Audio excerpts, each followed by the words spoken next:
But as for those of you that might not know me, my name is Debbie Sharnack. I'm a professor in the history department and also the director of the Holly Bush Institute that Stephen did such a good job introducing. And of course, I should say he's also the former director of the Holly Bush Institute, who graciously handed over the reins to me just this year as he took over as the graduate coordinator. But it's really my distinct pleasure to introduce Dr. Renata Keller, who does not come from quite as far as our last speaker, who zoomed in from Australia, but still quite far away. She is an associate professor of history at the University of Nevada, Reno, where she is also the associate professor of history. And she'll be presenting today on this fantastic, recently published book called The Fate of the Americas, the Cuban Missile Crisis, and the Hemispheric Cold War. And I would be remiss if I didn't mention that the book is for sale by our amazing Rowan bookstore. So please, if you hear this great talk, pick up your copy. She'll be signing editions after her talk today. And this great book in some ways really builds upon some of the ideas from her first award-winning book, which was called Mexico's Cold War, Cuba, the United States, and the Legacy of the Mexican Revolution, which explored how the Cuban Revolution transformed Mexico's domestic politics and international relations. And of course, here we're looking more specifically at the impact of not the Cuban Revolution, but the Cuban Missile Crisis, and on not just one country, but on the entire region. But I should also mention some of her other amazing accomplishments. She is quite a prolific author. She's published journals articles in tons of publications, including the Journal of Latin American Studies, the Journal of Cold War Studies, the Journal of Cold War History. I can go on. There's many articles that I highly encourage everybody to take a look at. And also a ton of popular public-facing writing as well, including the Washington Post, I think just this week, Time Magazine as well.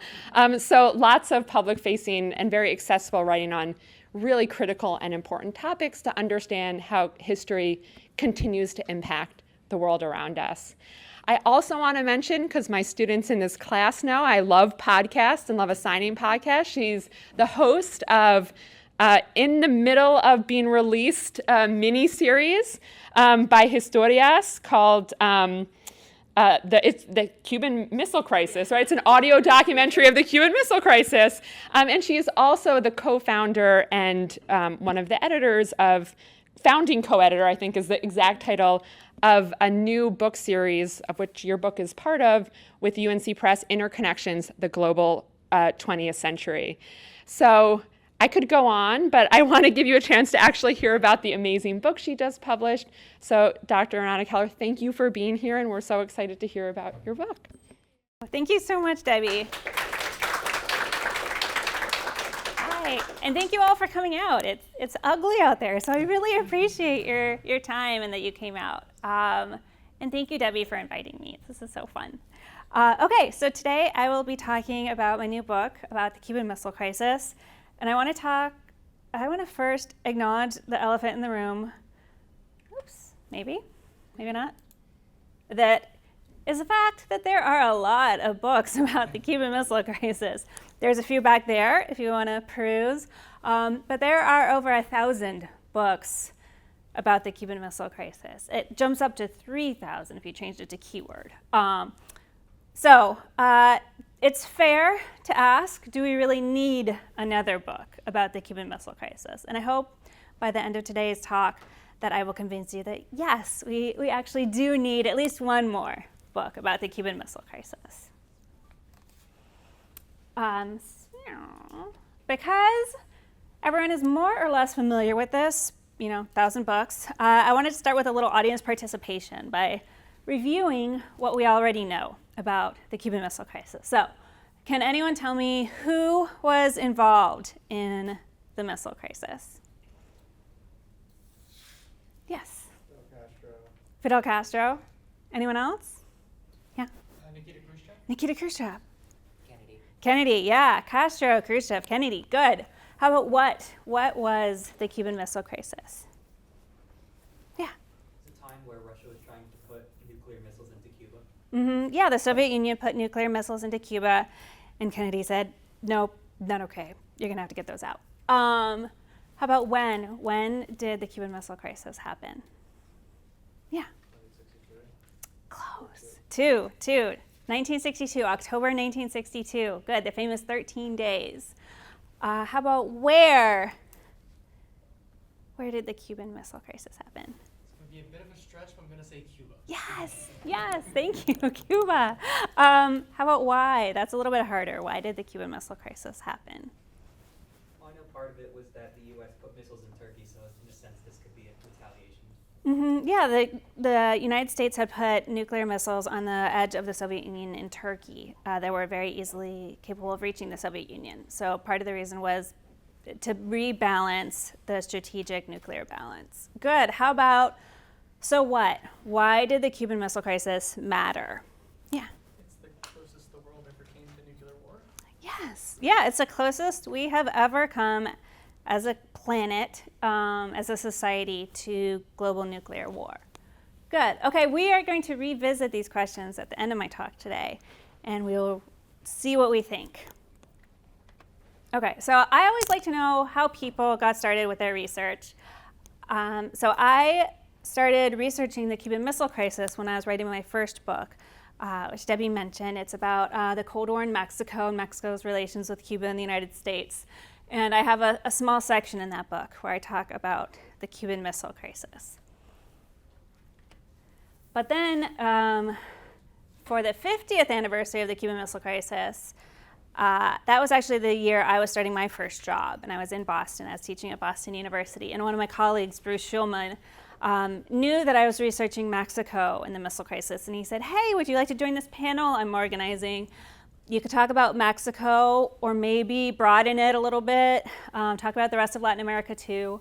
And I said, "Sure. I mean, there's 1,000 books about the Cuban Missile Crisis. I'm sure I can look up what other people have written about other parts of Latin America, add my Mexico bit, and there you go." And so I started looking, and then I realized, no, there was almost nothing about any reactions in any other part of Latin America. There were 2 articles about Brazil and the Cuban Missile Crisis, and that was it. And so it was a mini crisis for me because I had to give that presentation. But luckily I was in Boston, and so I was able to go to the John F. Kennedy Presidential Library and start looking at files and reports from other parts of Latin America. And I found really surprising stuff. And then I looked in the CIA crust. They have digitized CIA reports. And I started looking at what the CIA was reporting from other parts of Latin America. Even more stuff. I looked at the New York Times. The New York Times had surprisingly good coverage of what was going on in the rest of the Americas during the crisis. And between those 3 sources, I was able to see that, wow, there was actually a really wide variety of really interesting reactions. And I decided, you know what? I'll become a missile crisis scholar. I'll do this. I think there's a book here. And so I started a journey that took me more than 10 years. 2 babies along the way. Here's one of them in front of the Casa Rosada. But I went to Argentina, Bolivia, Chile, Colombia, Cuba, Guatemala, Panama, looking at local archives to see what happened in these places and in other places. Some of the places I wrote about I wasn't able to go to, like Venezuela, but I was able to piece together information from other parts of the Americas to see what was going on. And it took me a little bit, a few years, more than 10 years, but finally I wrote this book. And so the 2 central questions I'm looking at in this book are, how did Latin America affect the Cuban Missile Crisis? And conversely, how did the Cuban Missile Crisis affect Latin America? And what I concluded was that the people and the governments of Latin America, because I look at both levels, at kind of everyday people's responses, but also governmental responses, I argue that they helped cause the Cuban Missile Crisis, they participated in it, they helped resolve it, and they were profoundly affected by it. So I decided to organize the book into 3 sections: causes, crisis, and consequences. Now I'll take you briefly through each of those sections. Okay, so in the book I argue that hemispheric responses to the Cuban Revolution were what caused the Cuban Missile Crisis. And people had really strong responses to the Cuban Revolution. Some people were very inspired by it. and they wanted to bring revolution to their own countries. Here's an example of a couple, John William Cook and Alicia Gurin. They're from Argentina. They were Peronists. So I understand you guys have learned about Peronism, right? Yes, yeah, okay, good. And so they really wanted to bring Perón back to power, and they were what was called revolutionary Peronists. They're a wing of his followers. And they looked to Cuba and they said, great idea. We should have our own guerrilla movements and bring Perón back to power. And they actually joined Cuban militias. So they moved to Cuba. They joined the Cuban militias. Here's their badge that they saved and a piece of one of their uniforms. And these are their militia identity cards. And they got trained. Quite a few Latin Americans got trained in the methods of guerrilla warfare. And then they were actually in Cuba during the Bay of Pigs invasion. And they helped defend Cuba from an exile invasion that had been organized by the United States. They trained in Guatemala. And so the Bay of Pigs invasion happened in 1961, April 1961. And that gives you a sense of the counter-revolution. So whereas there were many people who were inspired by the Cuban Revolution, there were also very many people who were appalled by it. And they said, we don't need this in our own countries. This is incredibly destabilizing. It's interventionist. And so it actually there were quite a few countries involved in the Bay of Pigs invasion. And but far from all of the countries of Latin America helped kick Cuba out of the Organization of American States. They cut relations with Cuba. And so you get very strong responses across the political spectrum to the Cuban Revolution. And I argue that these responses, and especially the counter-revolution, that send the message to Khrushchev and Castro that Castro is under attack, that he's not going to be tolerated, and that they have to take drastic steps to defend Castro's government. And that's what inspires Khrushchev to offer nuclear missiles to Castro, and that's what inspires Castro to accept the missiles. Okay, so moving on to the crisis. One of the most important initial responses took place at the governmental and the international level, and that was the day after Kennedy gave his big speech announcing the presence of Soviet nuclear missiles in Cuba on October 22nd. The Organization of American States met immediately the next day. And it was the Organization of American States that actually established the quarantine around Cuba. And this was important because the OAS could do that. Under the UN Charter, the OAS could legally take multilateral actions in defense of hemispheric security.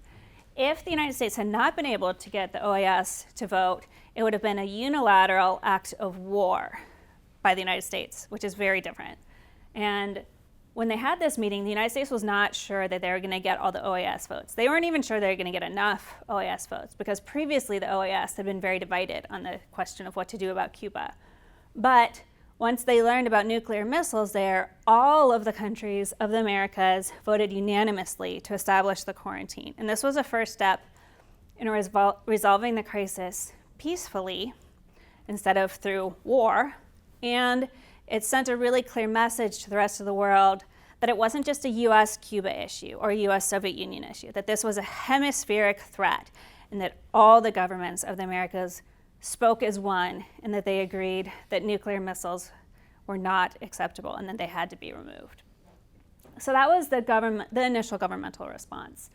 But you also get popular responses, and here's pictures of two demonstrations. There were demonstrations all across America. Some of them were huge. So here's a peace march in Panama. There were demonstrations in favor of peace. There were demonstrations in favor of the United States, in favor of Cuba. Here's a huge one that took place in Montevideo, in Uruguay. About 20,000 people were marching and saying, Cuba should be allowed to defend itself. They've been invaded once. Why can't they defend themselves? And I really liked this article because it's drawing a really strong contrast between the governments with the United States, right here, but the people are with Cuba.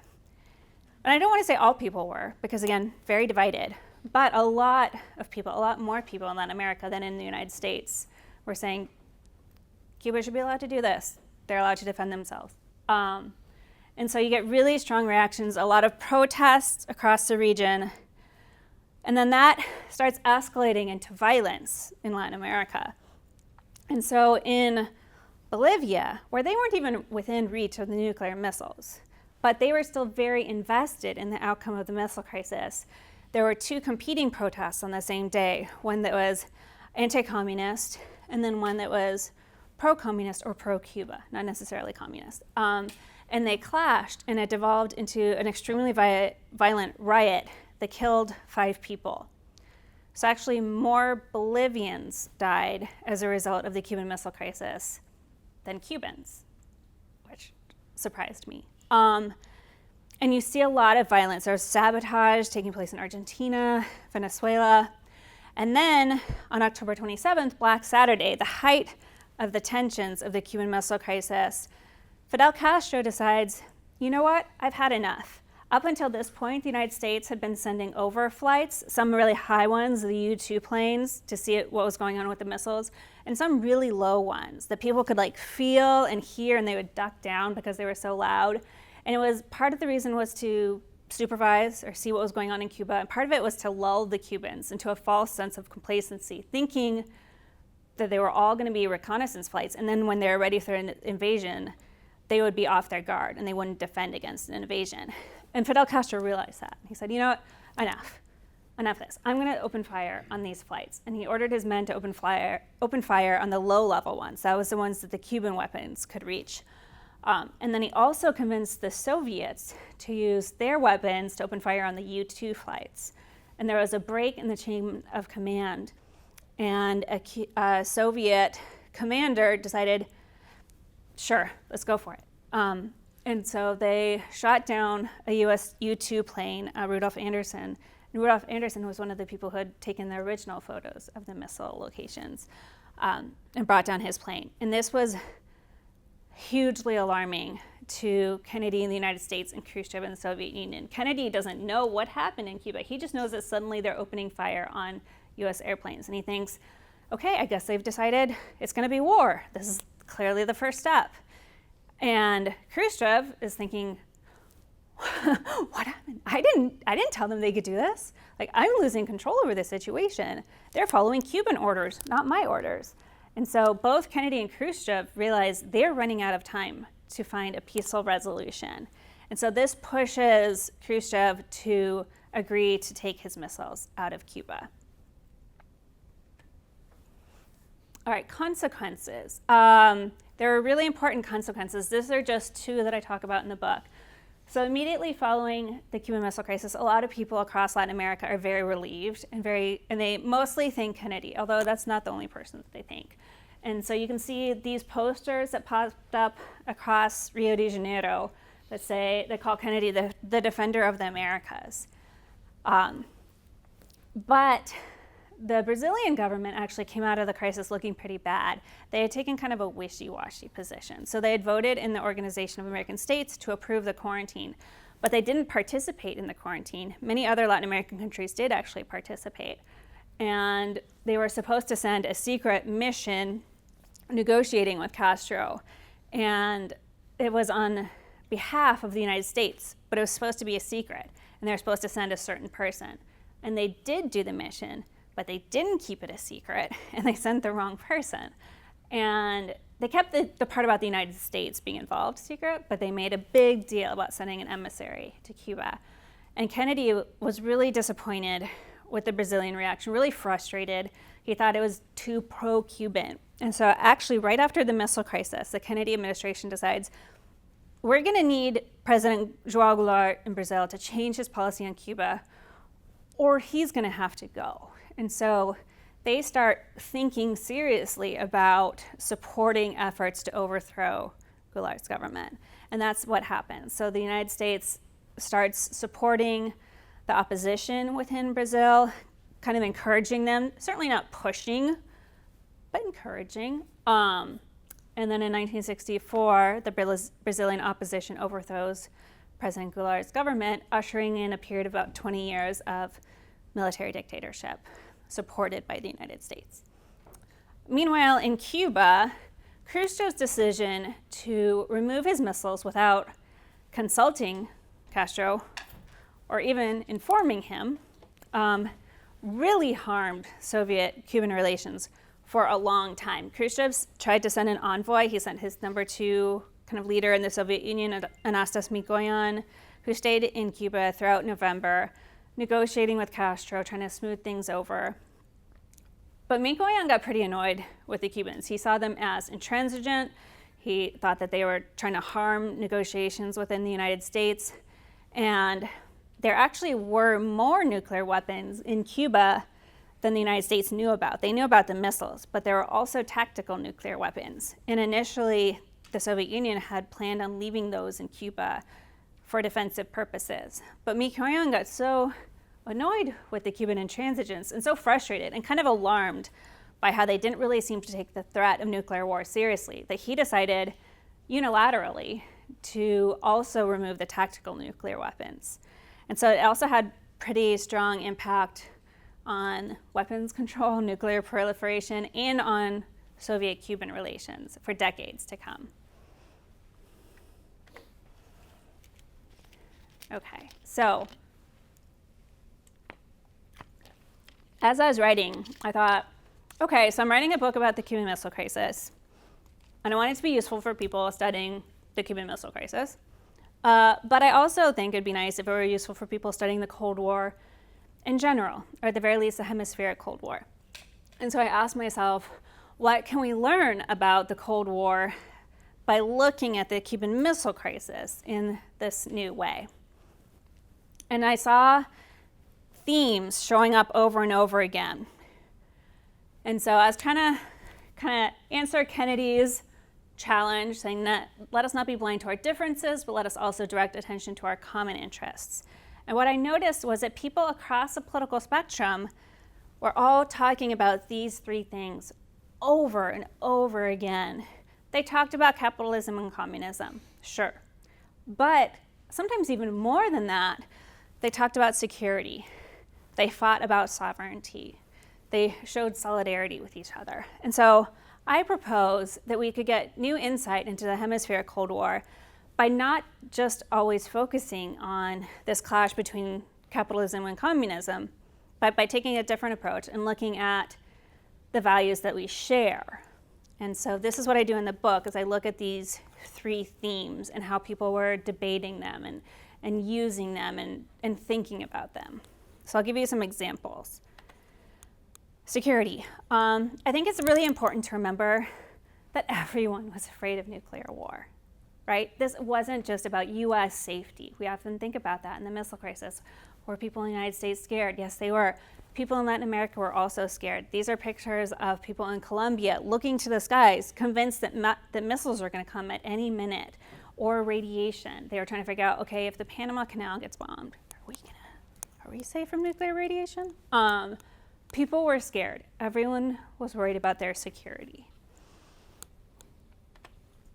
But they were also worried about security and sovereignty. So these are 2 political cartoons that I found, one from Bolivia, one from Brazil, and in both of them, not very flattering portrayals of Fidel Castro. They're showing him really sacrificing his own sovereignty and Cuban sovereignty. In this one, he looks like an idiot. He's clapping while Mars, the god of war, is shooting missiles over into the Western Hemisphere. And over here, he's like a small child cowering behind Khrushchev. And in both cases, it's other people deciding the fate of the Americas. It's not Castro, it's not Latin Americans. Here it's Kennedy and Khrushchev toying with people's security, treating it like a game. And in here, it's the god of war, kicking off a war. And so in both of those, you can see themes of security and sovereignty. Here's a photo I found in a Guatemalan newspaper that I loved because the caption is, "Estamos a borde de ir a la guerra." We are on the brink of going to war. It's not the United States is on the brink of going to war. It's not Cuba. It's we Guatemalans are on the brink of going to war. So they saw themselves as involved. So they were also helping defend hemispheric security. They offered their air bases and their ports to the quarantine effort. And that was a way of showing solidarity with this hemispheric effort to protect everyone from the danger of nuclear war. Here's an example from Cuba. These are some posters that Cuban artists made during the missile crisis. This one's, well, We will be victorious. So you can see security, we're going to win this. We're going to defend Cuba. But also, Cuba's not alone.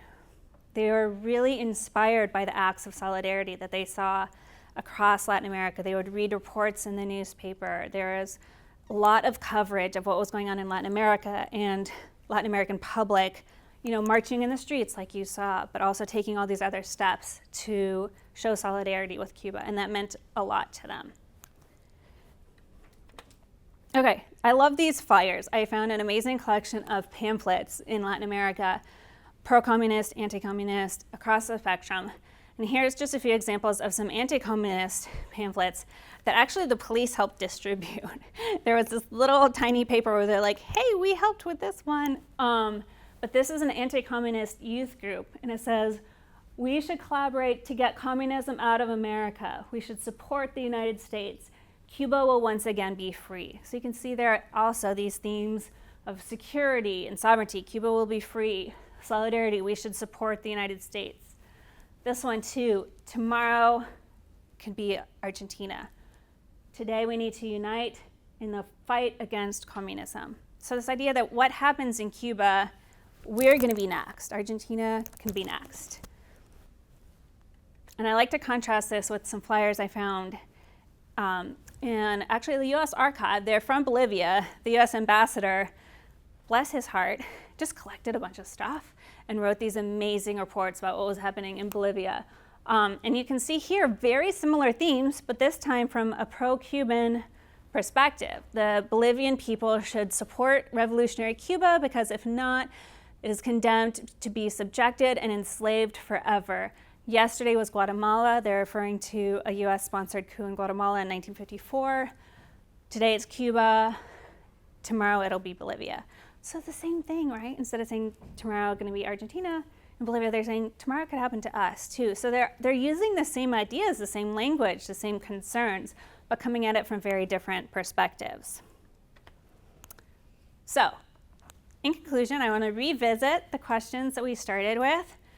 I argue that the people and governments of Latin America were also very important participants in the Cuban Missile Crisis. They helped cause it, they participated in it, they helped resolve it, and they were very profoundly affected by it. And in terms of what was the crisis, it was a very close call with nuclear war that ended in peace, thank God. But it also was a very dangerous and deadly reckoning over the price of security and sovereignty and solidarity. In terms of when and where, I argue that it wasn't just 13 days. It wasn't just October 1962. It was years in the making. I started my story more or less with the Cuban Revolution. Actually, the first time I tried to write this book, I started with the Monroe Doctrine. So you can trace it back a lot further. These themes I've been talking about especially go back much further than just October 1962. And then its consequences influenced the course of Latin American history and inter-American relations for decades afterward. In terms of where, I argue that it didn't just take place in Cuba or even Washington and Moscow, but it was also a really important event in Buenos Aires, in Panama City, in Rio de Janeiro, and La Paz, and Mexico City, and all these other parts of Latin America. It was really important, and people were very much involved. Why? I argue, yes, it did have something to do with US missiles in Europe and strategic balance of power, but it also was a result of hemispheric reactions to the Cuban Revolution. We need to understand that angle. And that it ended without nuclear war because of the actions of Latin Americans, because Latin American responses sent a very clear message to Kennedy and Khrushchev that they were losing control of the situation, and it pushed them to rush to reach a peaceful resolution. And then finally, so what? I argue that it mattered because it really brought the Cold War to Latin America in a visceral way that many Latin Americans had not experienced before. It mattered because it forced people and governments across the Americas to really confront the Cold War and think about their role in it. And it compelled people across the Americas to recognize that their fates were connected. Remember those pamphlets from Argentina and Bolivia? Tomorrow it'll be Argentina, tomorrow it'll be Bolivia.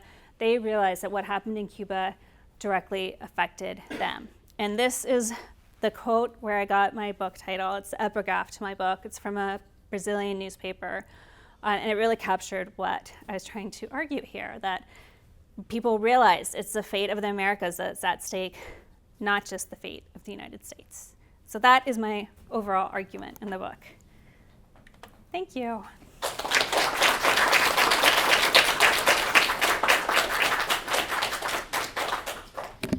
That was fantastic, and I was really convinced that we did need another book on the Cuban Missile Crisis, so I hope you were too, but I would now love to open up the conversation to my students have already brainstormed some questions, so I am more than happy to call on them to ask. But before I, voluntold them to do certain things, I'm happy to open up the broader conversation and see if anyone has any initial questions or reactions. Just if you do raise your hand, just wait for me to grab the microphone so that we'll be able to have it on the recording. So, Sam.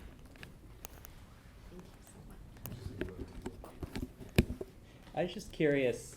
So, do you think the public reaction to the ongoing Cuban Missile Crisis would have been different if Kennedy hadn't broadcast to everyone that it was actively happening? That's a great question. So his broadcast was rebroadcast, and radio was more widespread in Latin America than television at the time. So some people did hear his broadcast or see his broadcast, but the newspapers also picked it up. And so it was front page news across Latin America during the whole crisis. And so even if he hadn't broadcast it, and it was a very dramatic broadcast, a very effective one. You guys, you can watch it. I highly recommend you do that because it's powerful. They would have known through newspapers, through word of mouth. I found sources where they're talking about people discussing it in their neighborhoods. And so even without the broadcast, they would have known that they were in danger.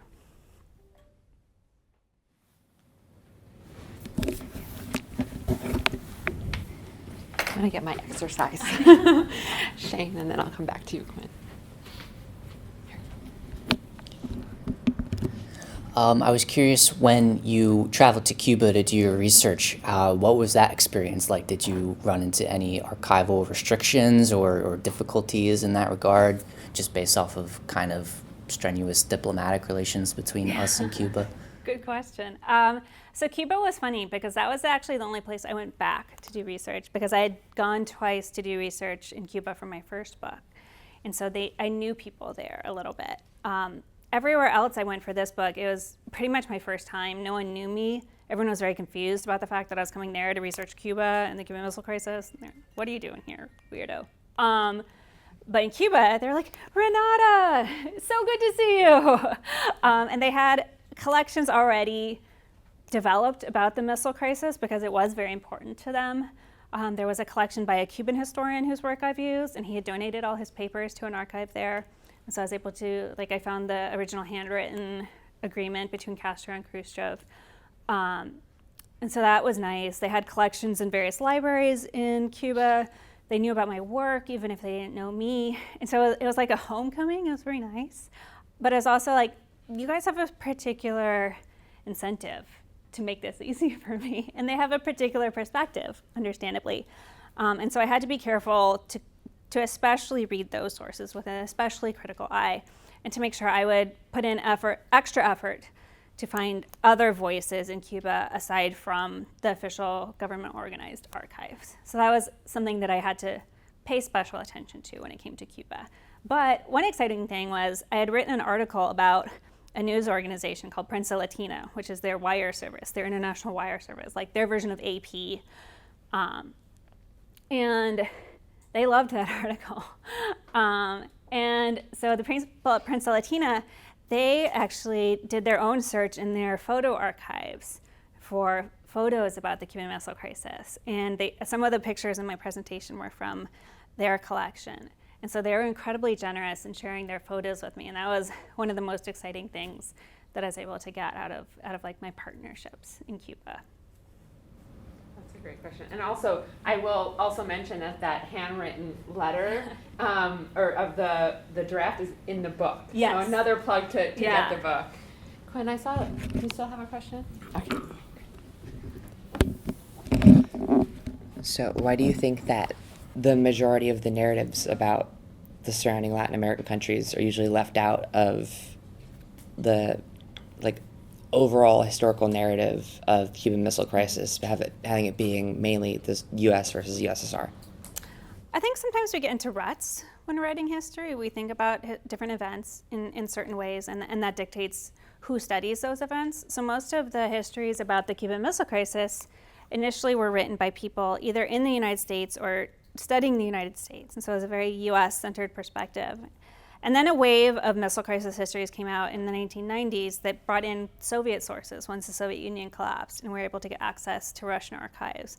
And so you get some really good books like by Alexander Fursenko and Timothy Naftali that bring in Soviet perspectives, and to a lesser extent, Cuban perspectives. And there was a series of oral history conferences that were really influential, but they just looked at who they considered the main players. And again, it was by people who worked on the United States or the Soviet Union. Other Latin Americanists didn't consider it a Latin American topic for whatever reason.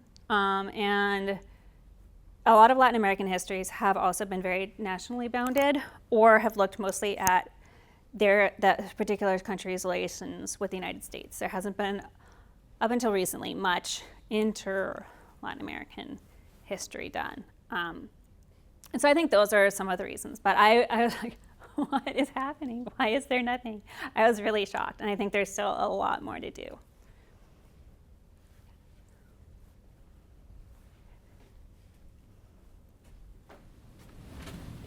So, what other projects did this inspire? So my new project has nothing to do with this. I'm taking a little break. But I do think there is so much room for other people to kind of pick up on these ideas. I decided to focus on member countries of the Organization of American States because that felt like a logical way to decide which places to include and which ones to leave out. And so unfortunately I had to leave out Canada.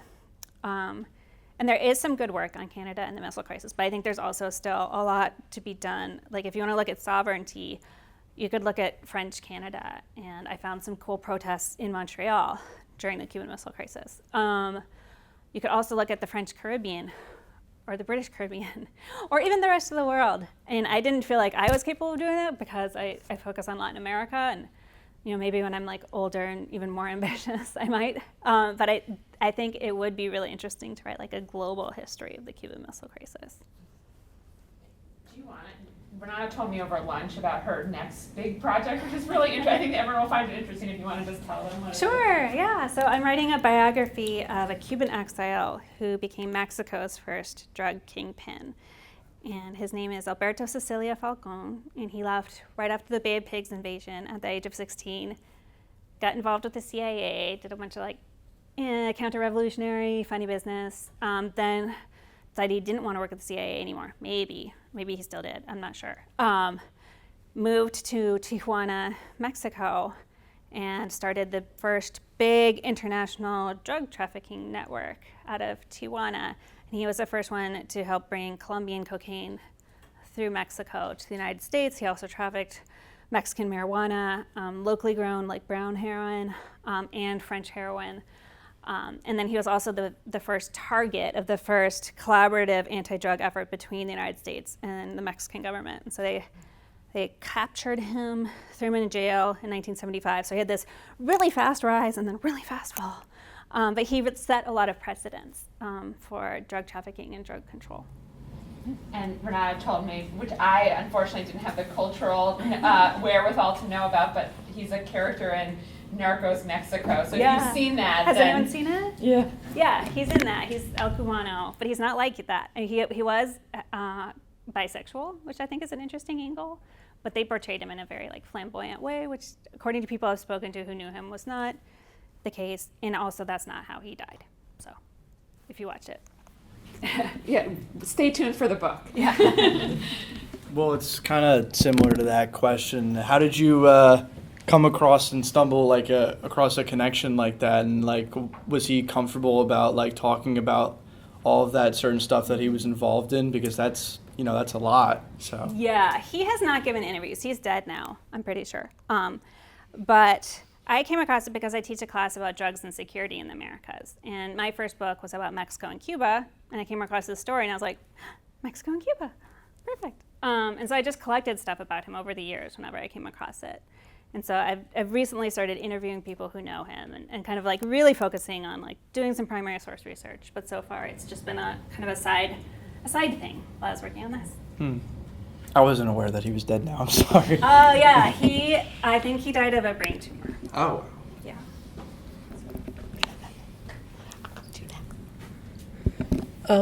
For the various Latin American countries, you talked about the people in the countries, but the governments, were there some governments that were like more pro-USA, some that were more pro-Soviet Union? What was the distribution like about that? That's a great point. So even though they all voted unanimously to establish a quarantine, they actually broke up the resolution into parts. So they voted on it as a whole, and that was unanimous. But then when they broke up it into parts, there's a part of the resolution that said, including the use of force. Like, we're gonna get these missiles out through any means necessary, including the use of force. And that part, Brazil insisted that they vote separately because they wanted to abstain on that. So did Mexico. I think Bolivia also abstained, maybe Chile. Some countries abstained on specific parts of the resolution. And then you can also see differences in who participated in the quarantine. So there was an inter-American quarantine force. So they had Latin American participation. Argentina sent 2 destroyers. Venezuela sent 2 destroyers and a submarine and some airplanes. Argentina also sent some airplanes. A lot of Central American countries offered use of their territory. And so they were very enthusiastic participants. And they're like, yes, like, we need to get rid of Castro. It was our best chance. And then other countries were like, we agree, no nukes, but we also don't love threatening Cuban sovereignty. And so that was like, especially Brazil was in this very awkward position where they're trying to satisfy everyone and ended up satisfying no one.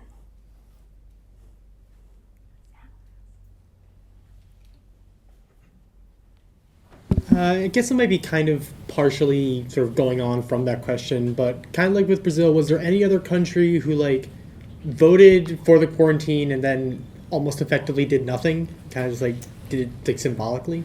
Yes, Mexico, but they did so in a more effective way than Brazil. So Mexico also abstained from the part about the use of force. They didn't participate in the quarantine, but Mexico's president tried to reach out independently to Kennedy and to Castro, actually. He sent a message to the president of Cuba, Osvaldo Dorticos, to him and to Castro, really. Like, Dorticos wasn't making any decisions, but saying, please get rid of these nuclear weapons. We need peace in our hemisphere. And so he was trying to be kind of a go-between between the United States and Cuba. But that didn't ruffle any feathers. He didn't make any statements to the Mexican public about Cuban sovereignty or anything. He made it very clear that they are aligning with the United States, but not when it came to the use of force.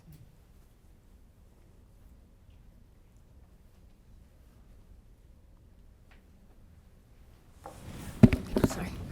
What was the propaganda like in Cuba against the United States? Yes, there was a lot. I found really cool stuff in Cuba.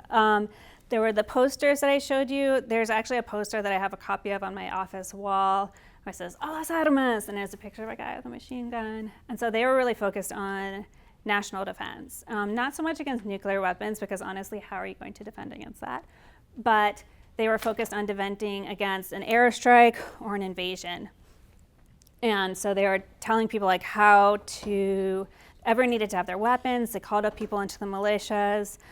And then they published things like songs and poems, like just really kind of energizing people and getting them ready to fight. And so that was most of the propaganda, was about national defense. They were calling on women to help keep the factories running while the men reported to their militias.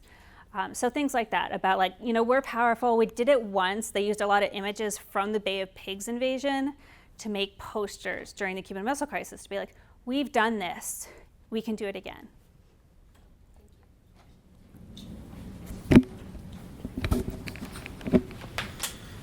I have a question about Russia. There's, at this time, there's sort of a global struggle for the allegiance between Russia and America, for the allegiance of Latin American countries and other countries around the world. And Khrushchev has a reputation for being a bit of a hothead. And I wonder if the Cuban Missile Crisis sort of marred his reputation among socialists in Latin America, even ones who were sympathetic to him or ones who are not sympathetic to him. Does that come up that he maybe is a more unreliable partner? Absolutely, yeah. So before the Cuban Missile Crisis, a lot of people had looked to Cuba as an example, and they saw how much the Soviet Union was supporting Cuba, and they said, that could be us too. That's great.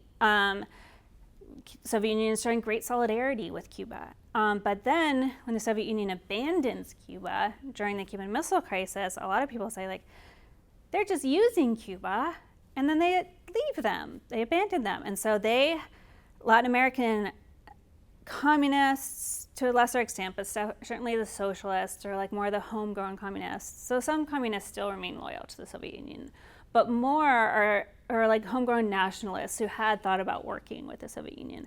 They're really disappointed in the Soviet Union and kind of disillusioned. And so they are also disillusioned with Cuba because they're like, look, you just got played and you're weak, like Castro in those cartoons. And so they either look internally, they say we're just gonna have to count on ourselves, we can't rely on them.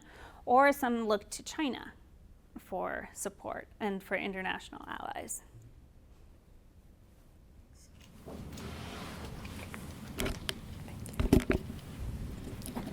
So, were there any other countries that landed themselves in hot water with the U.S. like Brazil did after the Cuban Missile Crisis? Oh, good question. Brazil was the most. In Argentina, Argentina was different because during the missile crisis, the Argentine government, they had an interim president. They'd had the elected president was overthrown in March of 1962, and there was a military-backed civilian president. But the different parts of Argentina's military were all competing with each other during the missile crisis to be the most pro-US. And so the Navy sent 2 destroyers, and then the Air Force was like, we're going to get involved too. We're going to send airplanes. And then the Army was like, well, we're going to get involved too. We're going to send a 3,000-man battalion in case of an invasion. And so the Argentine military is all competing with each other. And the one who most effectively does so is a man named Juan Carlos Onganía, and he was the head of the Argentine army at the time. And you can find reports in the U.S. archives where that Onganía, he knows what he's doing. And they're really impressed. And so he starts cementing his personal relationship with U.S. military and the U.S. government, and also just in general, the Argentine military. So they get a military assistance program signed after the missile crisis, and you see a lot closer collaboration between the Argentine military and the U.S. And then 4 years later, in 1966, Onganía stages a coup, a military coup. And it's not U.S. pushed, but the U.S. is like, we're fine with this, we're good, we like it. And he has a lot of support within the U.S. for what he's doing. And that had been, you can trace his personal relationship with the United States back really to the Cuban Missile Crisis. And so Argentina's people definitely lose out. Different parts of the government benefit. And then could I also ask, I imagine the Panama Canal probably would have been a nuke target. Yeah. So what was the Panamanian government's doing during? Mm-hmm. Yeah, it was a prime target. So that's one of my chapters. I look at people who are trying to figure out, are we personally going to be targeted? And Panama is one of them. And so the Panamanian government had been kind of trying to get the U.S. government to give back the Panama Canal. But during the missile crisis, they're like, we're not going to focus on that right now. Right now, we need to focus on defense. We need to focus on security. We'll leave that sovereignty issue aside and defend the Panama Canal. And so that's what the government did. But some people within Panama are like, hey, whose side are we really on? And so yeah, Panama was actually a really interesting case during the missile crisis. Well, maybe I can ask one final question and then, let everybody either buy books from our wonderful bookstore or take out books from our wonderful library.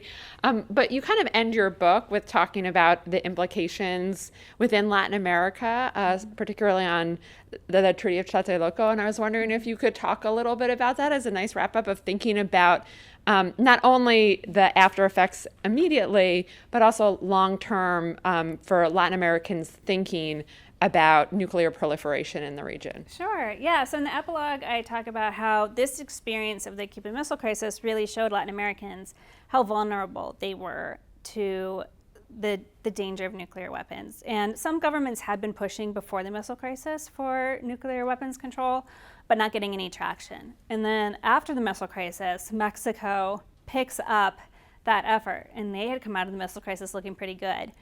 And so they are in a good place to push for non-proliferation. And it takes a few years, but then in 1967, Mexico and a few other countries signed the Treaty of Tlatelolco, which establishes Latin America as the world's first nuclear weapons-free zone. And more countries eventually sign it. But that's a really important first step in terms of global non-proliferation. And it's these Latin Americans who had, had that experience of being, potential targets for nuclear weapons and feeling really powerless to defend themselves. And they said, we're not okay with this. We don't want nuclear weapons in the region, and we're going to do whatever it takes to get them out and keep them out. And so it was a really important moment of Latin Americans coming together and kind of deciding their own fate when it comes to the question of nuclear security. Wonderful. Thank you so much. Thank you. This was such a wonderful talk and fits in so well for both my students that are in modern Latin America, as we'll be thinking about the Cuban Missile Crisis and Latin American Cold War in the coming weeks, and hopefully for everyone about really understanding the importance of the Cuban Missile Crisis in the entire region and the importance of Latin America in global history and politics as well. So as I said, I think Dr. Keller will hang out for a few minutes and sign any books if people want. Please feel free to use your Rowan ID card to take out books from our library. I love the poster that they have, which I think is hopefully specifically for this event. It's fantastic. It's the fallout shelter for the library, very apt for our talk. And for my students, I will so look forward to continue discussing populism with you on Tuesday. So have a great weekend, everyone. Thank you.